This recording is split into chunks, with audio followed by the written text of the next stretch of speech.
It's always interesting when you come across many different people, and people in their 30s and 40s say, gee, I feel old, or gee, I feel this, or I'm getting older.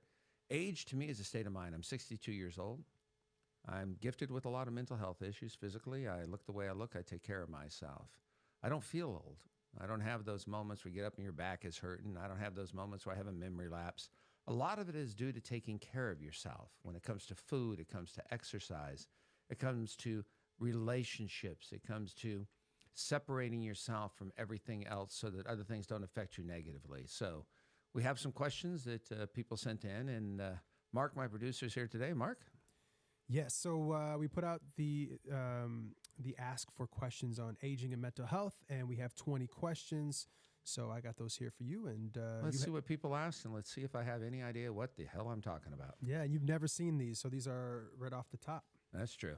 All right, here we go. Here's question 1. How does aging typically impact an individual's mental health? You read a lot of scientific research. You read a lot of people who do surveys. I think it should be individual. A lot of people, when they age, they think, my goodness, I always say people always say I'm on the lighter side of life. There are people who pass away when they're kids, pass away in their teen years, in their 20s, 30s. I never look at life as I only have a certain amount left. I look at life as I'm going to enjoy whatever time I have.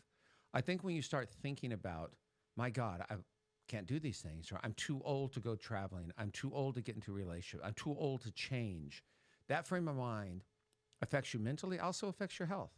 Because if you're not taking care of yourself, a lot of people I come across, I go into an office once a week, maybe twice, and usually everybody's in their 30s. They're sitting at their desks, they're working, they're 8 hours a day, they're eating the worst, most disgusting food in the world. They like it, but it affects their thinking. It affects their ability to perform. It affects their ability to do their job, because all the different foods you put in your body affect us mentally.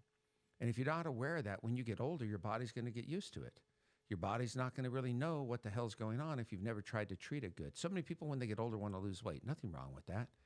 Think about it when you're younger. What you do younger affects what you do older. Now, I'm not saying there's a cure-all. I'm not saying you're going to make it happen. But I believe it's the way of looking at yourself and realizing age is just a number, and there are many people who prove it's a number. But it's not just about working out. It's about you doing things. Keep your mind busy cognitively. Do things. If you don't have money, people say, I don't have money, I can't do this. Walking's free. There's many things you can do to keep your mind going. Oh, I'm too busy, I have kids. No, you're too busy because you make excuses. You're busy, but you can find some time. So when you get older, don't wait to get older and think that there's things you can't do. Don't put a limit on yourself. It's not about your age. It's a limit you put on yourself. Hopefully that's something that can help. Absolutely. All right. Number 2, what are common mental health challenges faced by the elderly? I think a lot of it is people judge the mental health because they're older. Their bodies are changing. Mental health issues might have a little memory gap, might be forgetful. The depression they've had for years is going to affect them more now physically as well as mentally. That when you get older, I think it's one thing people don't realize. The body changes. Your skin changes. You get a little more wrinkly. Your body isn't the way it was when you were in your 20s and 30s and 40s. So many people get depressed. They want that body. I hear some people say, I wish I had the body I had when I was 20. Well, I'm glad I don't have the brain or the body I had when I was 20 because I didn't know what to do with either one of them back then. I think that from my point of view, when it comes to people, you really have to take a look at yourself and individualize yourself rather than take everything out there. We're always looking for answers from the outside when the answers are really on the inside. Be comfortable with yourself. Love yourself. Take care of yourself. Know what you need and know what you want. But the most important thing is if you keep your mind busy, your mind stays young until the day you go. I really believe that. And I know it's true in many different ways from people who've been in my life. Okay, number 3, how can we differentiate between normal cognitive decline and signs of dementia? You know, all the research out there talks how dementia is getting more and more, I want to use the word popular. Many people are getting it. With dementia, it only gets worse. Cognitive issues are things that you can help reprogram. You can help retrain the brain. It's the way in which the brain makes connections in order to remember what is learned. That's basically what cognitive is. I'm sure there are other people with scientific definitions and more in depth. But when it's dementia, that's when you forget things. It's two different things. The cognitive ability changes. It gets less. You're not able to remember things. You get frustrated. I've had a couple of people in my life that had onset dementia. And watching it from the outside is just devastating because once it gets full blown, they don't know. But the dementia is when it just starts to really go to where you can't remember, as anybody knows. You forget things. You don't know where you're at. You don't know who's in front of you. So they're two separate ones. But when it comes to cognitive behavioral, the more work you do on it, the more repetition you do on it, you're not going to stop dementia. I'm not a scientist. I'm not a doctor.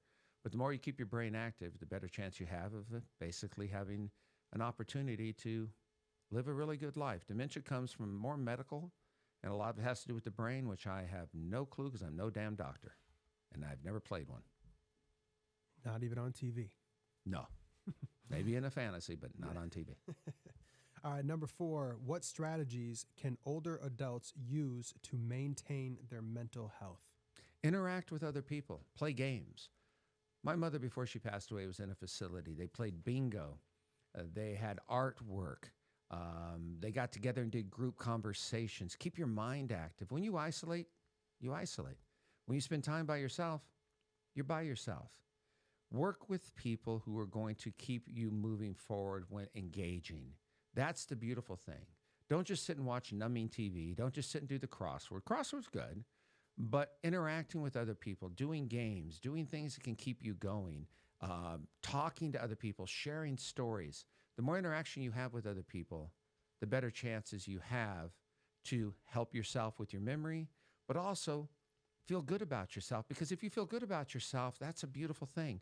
If you feel depressed, my mother, before she passed, there was a time where she got depressed. She didn't want to leave her room, and you could see the decline. But when we took her out and she got to see her great-grandson, JT, the smile on her face, it brings back. So work on bringing back memories. Talk to them about the past. Talk to them about the beautiful things. They might not remember, but if you bring it up, you're going to see a smile on many people's face. That's just what I've experienced.